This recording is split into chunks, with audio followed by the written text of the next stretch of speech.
Disclaimer, I'm not a CPA, financial planner, or attorney. Please get with your own CPA, financial planner, or attorney. We're going to not have time to cover all of these different categories of mistakes. If we did that, we would be here until 11 o'clock at night, and you guys would stop loving me and start hating me probably around 9:30. So I'm going to try and get through a lot of these, as many as I can, by 9:30 tonight. The first thing I want to talk about is marketing. What did Phil tell you was the #1 job in your business? Marketing, right? Finding the deals, right? So what we find is that most new investors have no idea that marketing is their #1 job, and therefore do not do it, and therefore start by going to realtors and say, realtors, bring me deals, right? Listen, guys, I'm a licensed realtor. I am bringing any of you guys a deal, because if I have a deal, I'm going to do it myself, right? And so that's one issue you might have with an investor realtor. But the issue that you'll have with a non-investor realtor is if they don't find something for you in about the first month, they're going to get bored with you really quickly, and they're going to move on and flutter on to something completely different. Don't just depend on realtors to bring you deals. Don't just depend on other wholesalers to bring you deals too. What's the average wholesale fee? How much do you pay on the average wholesale the average wholesale deal? I'm sorry? 7,000? 5,000 to 10,000 is pretty normal. If you were paying someone $10,000 to bring you a deal, couldn't you have spent that $10,000 doing your own marketing to get more than just that one deal, right? So I want you guys to concentrate on getting more deals coming in as opposed to paying one person to bring you that one deal. Plus, usually when you're buying from a wholesaler, you're usually paying some type of a premium. So both of those things together usually don't serve you very well. You've got to hit your list multiple times. The foreclosure list, sometimes we'll hit that list 3 different times in a 21-day period, right? Some of you I've talked to say, well, I tried that marketing thing, right? I sent 500 letters out one time and it didn't work. What am I saying? What am I thinking? 500? Really? That's it? Guys, you've got to be sending a lot more than that, and or you've got to be boots on the pavement to get more marketing out. Guys, marketing is a problem, and you have to solve that problem. You solve it in one of 2 ways.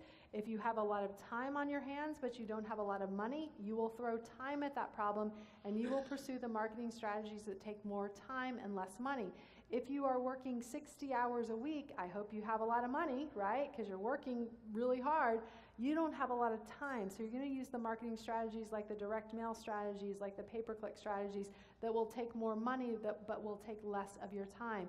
You've got to build your marketing plan based on what combination of time and money that you're looking for. And you've got to hit these lists over and over again. I keep a swipe file for all of the marketing material that I get from all the other investors in town, and I have one investor who's been sending me the same letter for the last 10 years, and they send it to me 2 to 3 times a year on all of my different rental properties. And it's never going to work with me, but I know that it works for them because I have bought properties from them that they have had to wholesale out. I know it works. They do it consistently over and over again. It doesn't work every single time. It is a numbers game, but you have to put the numbers up in order to get those opportunities. You also have to use the right wording in your marketing pieces. What's wording that resonates for motivated sellers? Fast. What else? Cash. What else? Now. Quick close. Yeah, that's fast. Yeah. What else? Most of the people that you're going to be marketing to are going to be motivated because they have a deadline that's coming up that's called the foreclosure auction, right? So do they like to hear words like you can help them stop foreclosure? Yes, all day long. So letting them know that using those kinds of words. Split testing your marketing. I'll tell you guys, we have 3 different brands. We have Hippie Hollow Homes, we have frickinhouse.com, and then we have the We Buy Houses team, okay? We're in Austin, right? So we can be Hippie Hollow Homes, we can be Frickin' House, and pretty much get away with that. But we split tested all those 3 brands, and the brand that I thought would probably do the best, the We Buy Houses team, like the corporate all-American brand, did the worst, right? Frickinghouse.com did the best, and Hippie Hollow Homes came in second. But that doesn't mean that we don't use any of those other brands, because for you, Hippie Hollow Homes may really resonate. For you, the We Buy Houses team might really resonate. But most of the time, Frickin' House is going to out-resonate the other one. It gets your attention. But I don't want, if I'm going to spend my money getting out in front of you and doing the marketing, I may send both of those marketing pieces out, because I don't know if you're going to be like the conservative, the We Buy Houses team, or if you're going to like this is Austin, keep Austin weird, I want the Hippie Hollow Homes person, right? So that's one of the things that we do. We split test our house to different lists. For our over 65 list, do you think frickinhouse.com resonates? No, right? Do you think Hippie Hollow Homes resonates? No. Do you think the We Buy Houses team? Yes. So you have to understand your list and understand your demographics so that you can split test that marketing appropriately. Also, it's important to track where your leads come from and how much they cost. Some leads are going to be higher cost leads than other leads, depending on the cost of the list, depending on how many times that you mailed that list. Some leads are going to be more time intensive than others, depending on if you're driving for dollars. If you're driving for dollars right now, the foreclosure list just came out last Thursday, so a lot of people are spending their weekends now driving for dollars. Some of those leads are going to perform better for you. Some of that time is going to perform better for you, but you need to understand which performs the best so that you can continue to do that strategy the next month. Now, to be clear, I'm not suggesting that you use only one marketing strategy, okay? I wish I could come in here and tell you guys, well, the silver bullet and the secret is just do this. Guys, I'm sorry, there is no silver bullet, okay? But what I can tell you is this. Coca-Cola, one of the biggest brands in the world, is every day, every second of every day, every hour of every day, in every language, in every country, every single day, they are doing what? Marketing. If the biggest brand, one of the biggest brands in the world, one of the best known brands in the world has to spend every day, every second, every hour, in every country, in every language, marketing, what does that tell you about your tiny little peanut brand? You better be doing the marketing, right? Take a lesson from them. They're still doing it and everyone knows them. You have to continue to do the marketing as well. Tracking your cost per lead. Again, this will help you allocate how many dollars that you spend in each of these different categories. And then following up quickly, by raise of hands, how many of you guys have called a bandit sign in here? How many of you guys have called a bandit sign in here? Okay, keep your hands up. How many times did that bandit sign owner let that call go to voicemail? If they let that call go to voicemail, keep your hand up. And then how many of you guys never got a call back? What does that tell you? I think there is some switch that flips when someone puts a bandit sign on the street, that all of a sudden it's like, can you hear me now? Can you hear me now? Their phone stops working or they stop taking calls, right? Guys, if someone is calling you from your marketing, please pick up. Listen, I know you're busy, I'm busy, we're all busy. I'm busy, but I've taken care of it. I have a call center that answers the phone every time someone calls, and then we'll try and do a warm transfer to me or one of my buyers in my network so that I can capture that lead. I don't want that lead to go to waste. There are too many people that let their leads go to waste. So follow up quickly by answering the phone. Hit them at their time of need.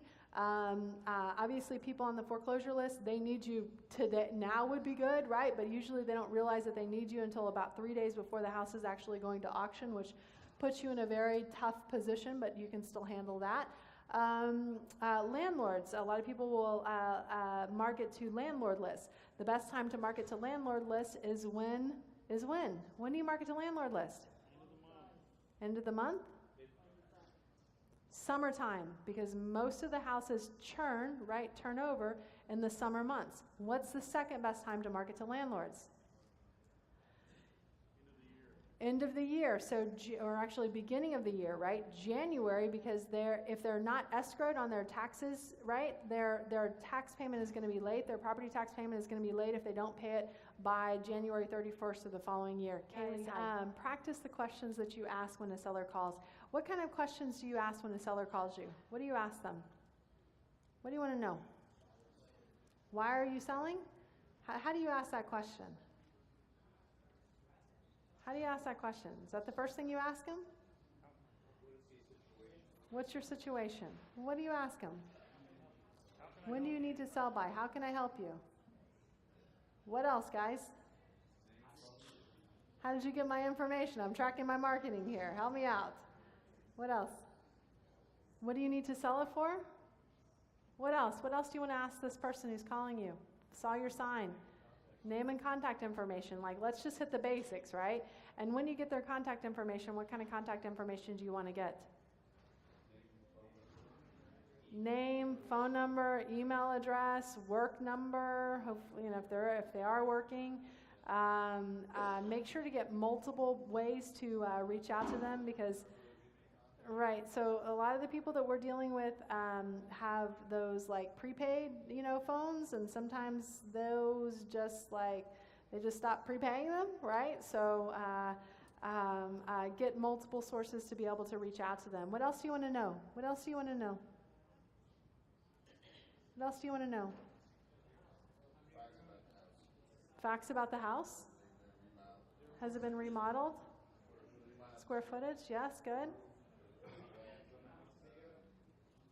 What did you say? Any liens on the house? Good, yeah, good. Are looking for another house? How much money do you want? Okay. Guys, do you want to know? So you want to know the condition.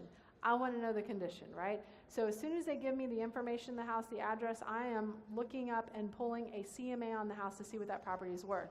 When I create your offer, what is the real estate investor offer formula?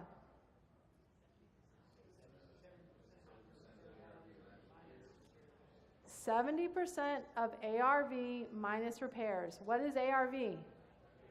After repair value, aka the comps, what this house is going to sell for after you fix it up, okay? So everybody got that? Yes? Yes or yes?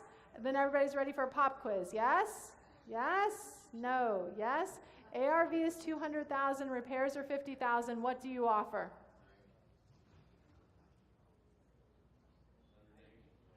Oh, you said 90, you said 180. ARV is 200, repairs are 50. What do you offer? 90. You even have a chip in your mouth, right? And you figured it out. We got 2 people up here that are walking calculators, right? Take them with you. Don't take you. You said 180. You said 180. He will bankrupt you. Guys, I want you guys to memorize that formula. It's very important that you know how much to offer. You've got to have access to the comps to get the ARV, and you've got to know how to estimate the repairs. How do you estimate the repairs? You said ask them what the condition of the house is. How do you ask them what the condition of the house is? What do you say? You've listened to me before. I like that. What do you say? What do you say? How do you ask them? How do you ask them condition questions? What do you start with? What work does it need? What did you say? Do you have children? I have a kid. What's that to you? Any recent updates? How old the house is? What else? What else do you want to know? Pets. Thank you. Yes, yeah. And then the other pets, children. You said that though, yeah. What else? What else do you ask them? How long have you owned it? Does that give you a condition? Gives you no idea. Do you have tenants? Is it a rental property? Okay, yeah, good. What else? How old is the roof? Yeah? Guys, the question you ask is this. The questions you ask are these. When was the last time you replaced the roof? When was the last time you updated the kitchen? When was the last time you redid the plumbing? When was the last time you redid the electrical? Are those subjective questions or objective questions? They're very objective questions, right? Some people will say, well, what condition's the house in? Or what would you do if you wanted to sell it? What? No. That's subjective. Subjective won't allow you to put a number to it, right? But an objective question, if they tell you in Central Texas that they haven't replaced the roof in 15 years, what do you know? It needs a new roof. If they tell you that they have green Formica countertops and all the other comps in the neighborhood have my favorite colors, granite and stainless steel, what do you know? It needs a new kitchen, right? So these types of questions will help you put numbers on these repairs, not a what condition is the property in. So the age of the house, Yes and no. Some people may have completely updated their house last year. So again, go back to when was the last time you did X, Y, and Z. You can have a house from 1930, but they just completely updated it. Or you can have a house from 1930 and they haven't, the last time that they made any updates were the 1980s, right? So again, go back to the when was the last time you type questions. Practice these questions, guys, because the last thing you want to do is get off the phone with them and find out that you missed some of these things, and especially if you're trying to wholesale it to somebody else, and I'm going to ask you, well, when was the last time they did, well, what were the repairs? Well, they said they didn't need any repairs. Well, how convenient, right? How good, well, good for them, right? What were the repairs? Go back and ask them these questions. So please practice these questions so that you're ready. Also recommend you join our real estate club, shameless plug, to be able to get best practices, know what to say, how to negotiate these deals, and create a buyer's list. Many of you guys are planning on wholesaling as your initial strategy as a real estate investor. It's kind of the chicken and the egg, which one of these things come first. I talk to a lot of new investors who say, well, I don't want to set up a buyer's list until I have sellers. Well, you get a seller, and the next day you need a buyer, and if you haven't taken the time to do that, you are already behind the 8 ball. And other people will say, well, I don't want to get sellers until, no, it's parallel paths, right? You cannot take this sequentially, otherwise you will get behind. So please start to do that. Take advantage of the group and the marketing that we set up.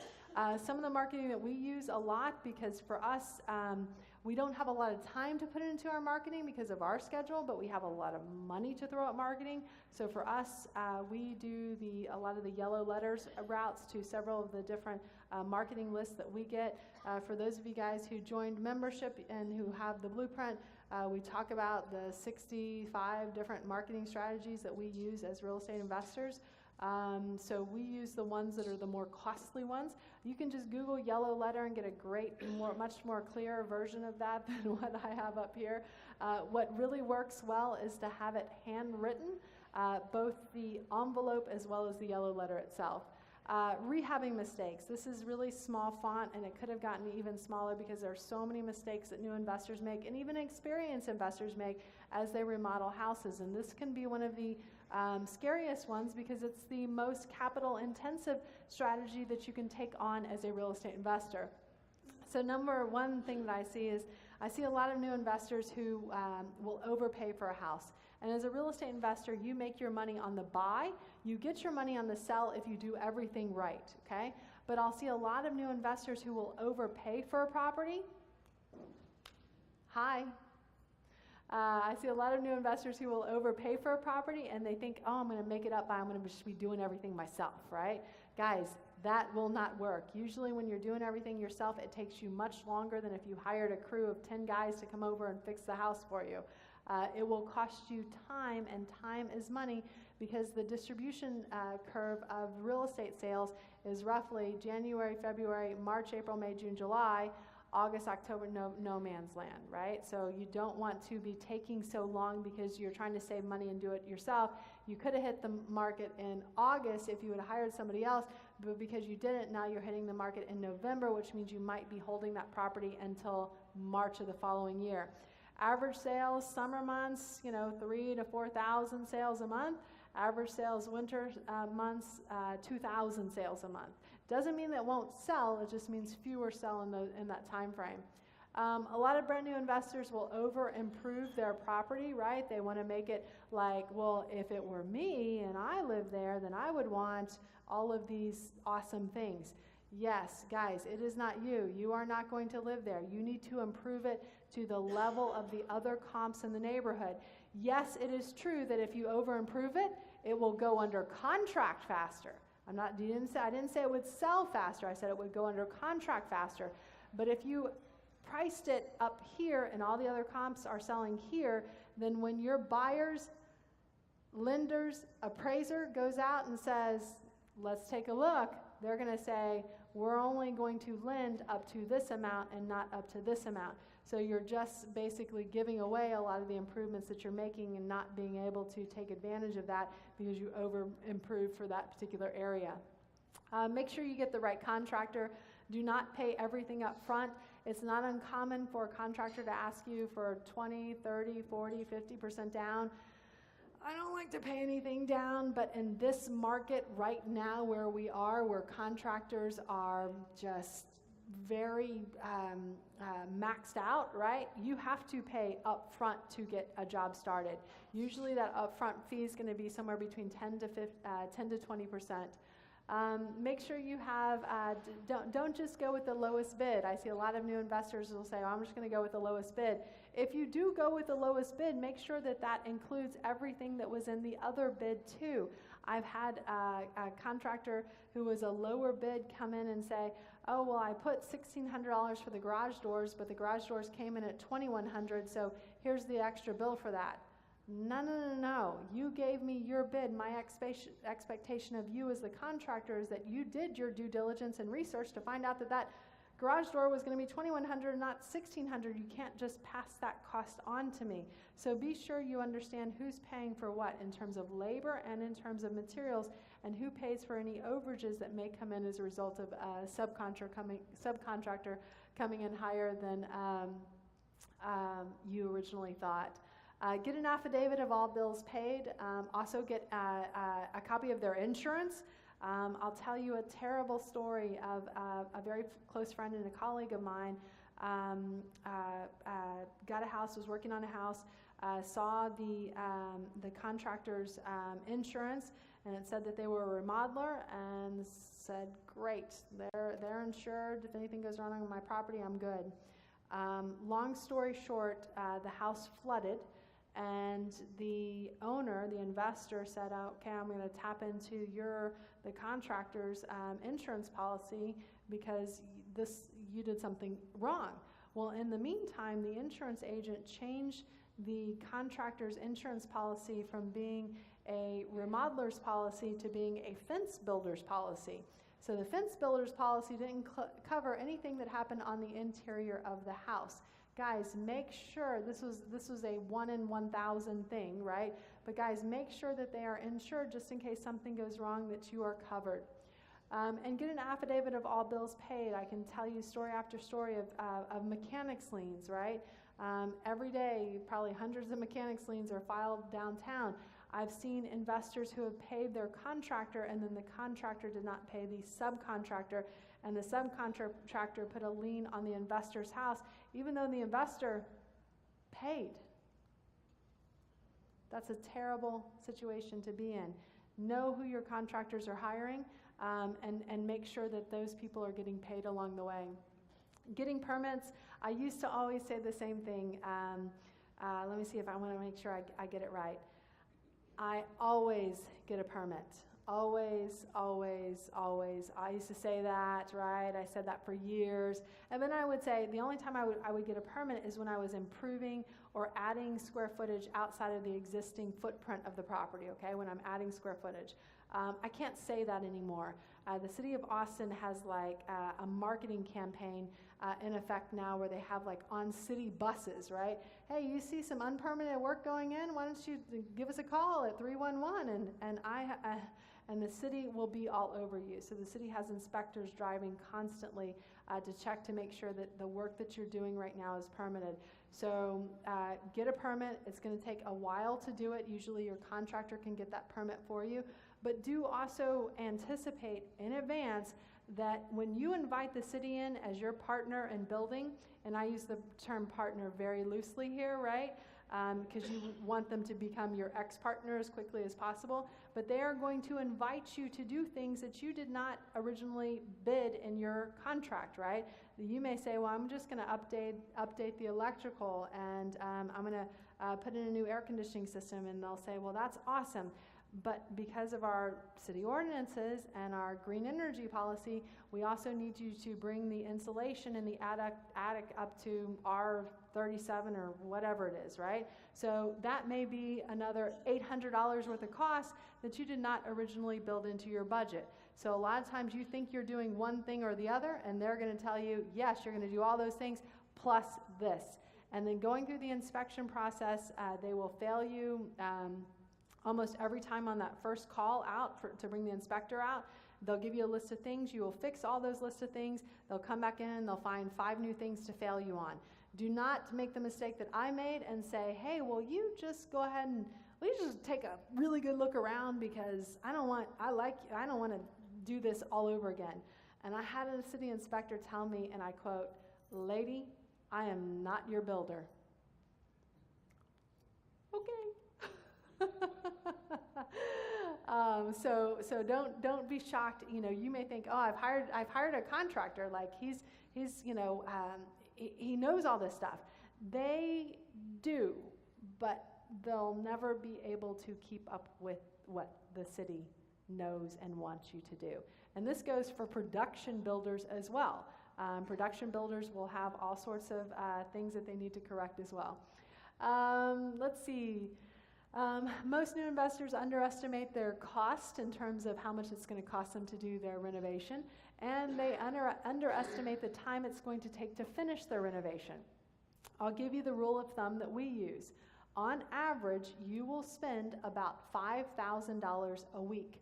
Not every week is $5,000, but for example, if you have a $60,000 budget or contract to repair the house, you will take about 12 weeks to do that remodel, okay? So that's a rate about $5,000 a week. Now at the beginning of your project, when you're doing a $15,000 foundation job in a 4-day period, or you're doing a roof in a 3-day period, most of that money is going to be pushed towards the beginning of the project, right? But again, if you're trying to budget how much time it's going to take, you can use that $5,000 a week as an average. So it may be tilted to where the first 6 weeks of the project, instead of spending $30,000, you've spent $45,000, right? And it's the last piece that takes the longest. You're spending less per month. But again, for budgeting time purposes, you will usually spend about $5,000 a week. Getting hard money loans. You got to make sure you've got a hard money loan that's sufficient for you guys to actually finish the project. A lot of hard money lenders want to be in and out in 6 weeks. In 6 months. That may be enough time for you. It may not be. Make sure that you stay on top of that project so that that project does not go dark, meaning you want someone in that house swinging a hammer, laying tile, doing something every single day except Sunday, and even sometimes then too.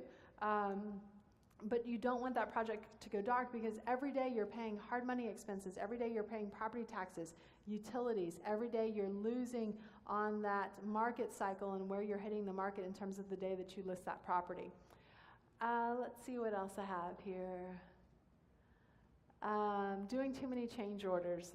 I often joke with new contractors, you can call me no change order Shanoa. You guys can borrow that anytime. Guys, make sure your scope of work is incredibly thorough when you are signing a contract with a contractor or remodeler. Usually, like on a $30,000 to $50,000 budget, you're going to be going through about 4 pages of detail. And when I say incredibly detailed and incredibly specific, I mean down to the brass hinges.